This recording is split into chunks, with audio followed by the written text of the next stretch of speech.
Today I will discuss the syllabus of NEET biology. तो biology में NEET का 50% weightage biology से आता है। ठीक है, तो इसमें लाइक नीट 720 मार्क्स का होता है, तो उसमें 360 मार्क्स बायोलॉजी का होता है। ठीक है, और 360 में एक टोटल 90 क्वेश्चन होता है, जो एक क्वेश्चन 4 मार्क्स का होता है, तो 90 इंटू 4 360 मार्क्स हो गया।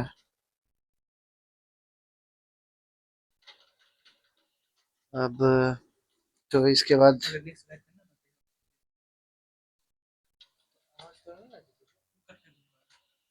उसके बाद अब हम बताने वाले हैं कि बायोलॉजी में अब इसमें 11th एंड 12th का सिलेबस होता है। ठीक है, 11th एंड 12th का होता है। ठीक है, सिलेबस। तो 11th में क्या क्या होता है? 11th में 5 यूनिट है टोटल। कितने यूनिट है? 5 टोटल। यूनिट कितना है? 5 यूनिट है 11th में। ठीक है, तो अभी हम यूनिट वाइज चैप्टर बताएंगे। ठीक है, तो यूनिट वन में चैप्टर हो गया। यूनिट वन के चैप्टर का नाम है डाइवर्सिटी। ठीक है, क्या नाम है? Diversity in living world. Diversity in living world, ये यूनिट का नाम है। ठीक है, इसमें है टोटल चैप्टर्स कितने? 4। ठीक है, टोटल चैप्टर्स कितने? 4। The living world. ठीक है, ये चैप्टर हो गया। इससे 1 से 2 क्वेश्चन, मतलब मिनिमम 2 क्वेश्चन फिक्स है। ठीक है, कभी कभी 3 क्वेश्चन भी आ जाते हैं। ठीक है, समटाइम्स 3 क्वेश्चन भी आ जाते हैं एग्जाम में। दूसरा हो गया बायोलॉजिकल क्लासिफिकेशन। बायोलॉजिकल क्लासिफिकेशन है, इससे 2 क्वेश्चन मिनिमम आते हैं। कभी कभी 3 भी आ जाते हैं, कभी कभी 4 भी आ जाते हैं। ठीक है, इसमें कैसे कैसे कहाँ कहाँ से आते हैं? तो इसमें एक क्वेश्चन वायरस टॉपिक जो है, वायरस वायरॉइड प्रियॉन्स जो है लास्ट में, उससे एक क्वेश्चन आना फिक्स है। और उसके बाद एक क्वेश्चन आ गया क्लासिफिकेशन से। ठीक है, एक क्वेश्चन बीच में जो सारे, एक फंजाई से। ठीक है, बाकी एक प्रोटिस्टा और रैंडम चीजों से। तो 3 से 4 क्वेश्चन इससे आना फिक्स है। ठीक है, अब तीसरा चैप्टर हो गया इसका प्लांट किंगडम। ठीक है, प्लांट किंगडम। प्लांट किंगडम से 3 से 4 क्वेश्चन इससे भी आते हैं। ठीक है, तो इसमें प्लांट किंगडम में वही सब पढ़ना होता है कि एल्गी हो गया, उसके बाद क्या हो गया कि ब्रायोफाइटा, टेरिडोफाइटा, जिम्नोस्पर्म, एंजियोस्पर्म, वही सब के बारे में पढ़ना होता है। ठीक है, और अगला चैप्टर हो गया एनिमल किंगडम। ठीक है, एनिमल किंगडम हो गया। ठीक है, एनिमल किंगडम से तो आपको पता ही है कितने सवाल आते हैं, 4 से 5 क्वेश्चन आते हैं। इसमें मेनली एग्जाम्पल्स आते हैं। ठीक है, तो एग्जाम्पल्स आपको अच्छे से पढ़ना है। ठीक है, अब आगे का अ, अब आगे का ये पहला यूनिट हो गया। अब दूसरा यूनिट क्या है? तो दूसरा यूनिट है आपका unit number 2।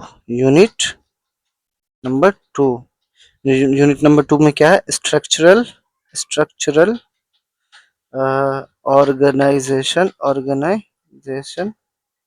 In plants and animals. ठीक है, इन प्लांट्स एंड एनिमल्स। ठीक है, इसमें तीन ही चैप्टर पढ़ना है। ठीक है, लेकिन बहुत इंपॉर्टेंट है, हाईली इंपॉर्टेंट चैप्टर है।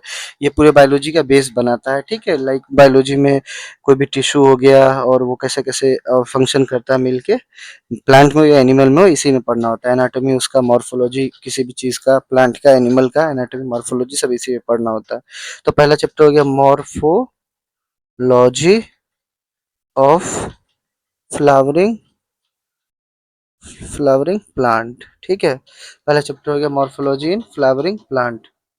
ठीक है, अब दूसरा चैप्टर हो गया आपको, पहला उसमें उसका वेटेज भी अच्छा है। ठीक है, उसका वेटेज विच लास्ट के फैमिली जो होते हैं, सोलेनेसी, फेबियसी, लिलियसी और कुछ नए फैमिली जो ऐड हुए, उनसे 1-2 क्वेश्चन फिक्स होता है, बाकी एग्जाम्पल से फिक्स 3 से 4 क्वेश्चन उससे भी होता है। ठीक है, अब दूसरा चैप्टर है anatomy anatomy of flowering plant. ठीक है, फ्लावरिंग प्लांट।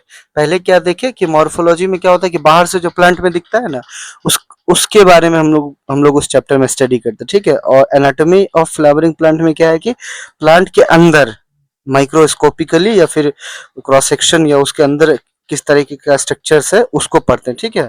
तो मॉर्फोलॉजी बाहर से जो दिखता है वो पढ़ना था, एनाटॉमी अंदर में जो है वो पढ़ना है, ठीक है, प्लांट का ही।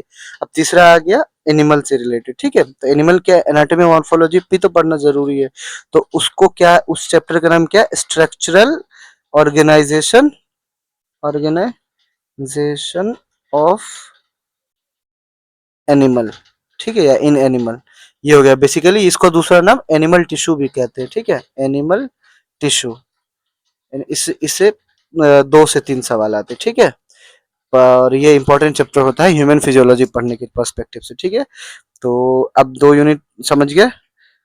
अब अगला यूनिट बता रहे हैं, अगला यूनिट। अब ये दोनों यूनिट, बायोलॉजी में सारे यूनिट इंपॉर्टेंट है, मतलब हर जगह से क्वेश्चन आते ही हैं और अच्छे खासे आते हैं, 2 से 3 4 इस तरीके से आते हैं, ठीक है। अब मतलब सबसे इम्पोर्टेंट भी बोल सकते हो आप, लाइक, और बचपन से पढ़ते आए हो जो यूनिट, उसका नाम क्या है, सेल, ठीक है। क्या नाम है, सेल। सेल स्ट्रक्चर, एक सेकेंड, सेल सेल, उसके बाद स्ट्रक्चर एंड फंक्शन, ठीक है, स्ट्रक्चर एंड फंक्शन। इसमें पहला चैप्टर क्या है, सेल, यूनिट ऑफ लाइफ, आपको पता ही है यूनिट ऑफ लाइफ। इसका वेटेज आपको बताने की जरूरत नहीं है, 4 से 5 क्वेश्चन आता है और आप बचपन से पढ़ते आए हो इस चैप्टर, ठीक है। अगला हो गया बायोमोलिक्यूल।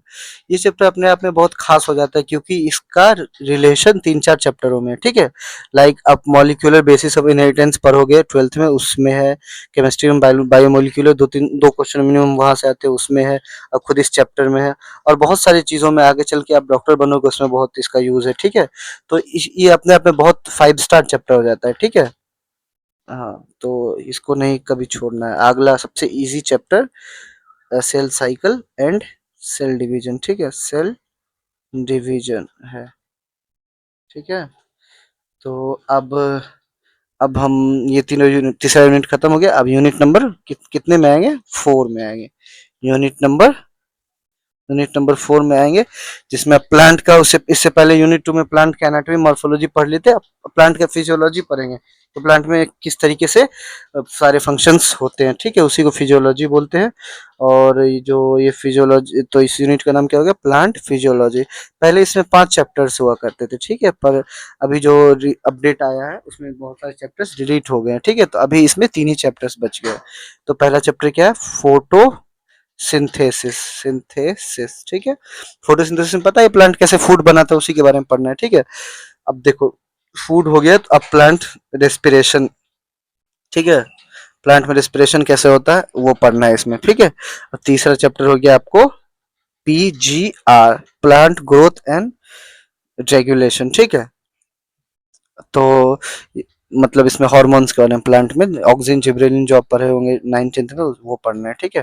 तो ये चैप्टर हो गया, इसमें पहले 5 हुआ करते थे, अब मिनरल न्यूट्रिशन हो गया, ट्रांसपोर्ट इन प्लांट हो गया, ये सारे चैप्टर्स अभी सिलेबस से हटा दिए गए हैं, ठीक है।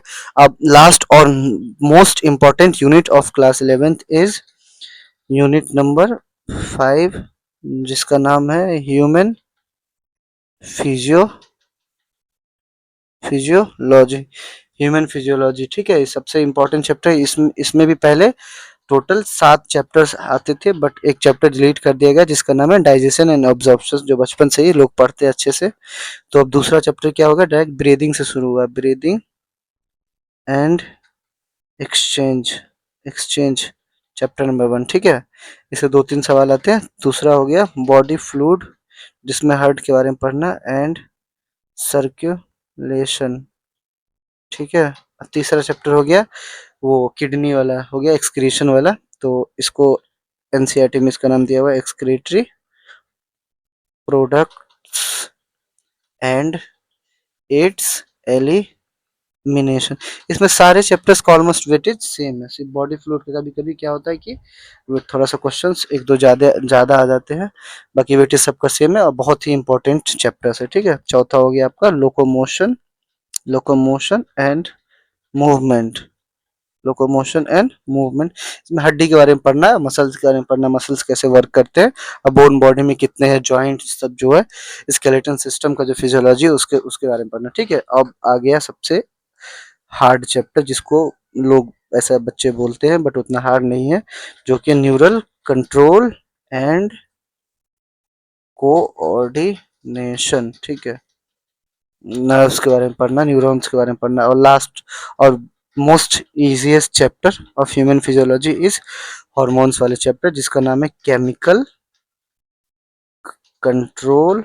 बहुत वेटेज है इसका, 4-5 क्वेश्चन आते हैं। And coordination, coordination and integration. ठीक है, तो ये रहा 11th का सिलेबस। अब हम अगले वीडियो में 12th का सिलेबस भी बताएंगे।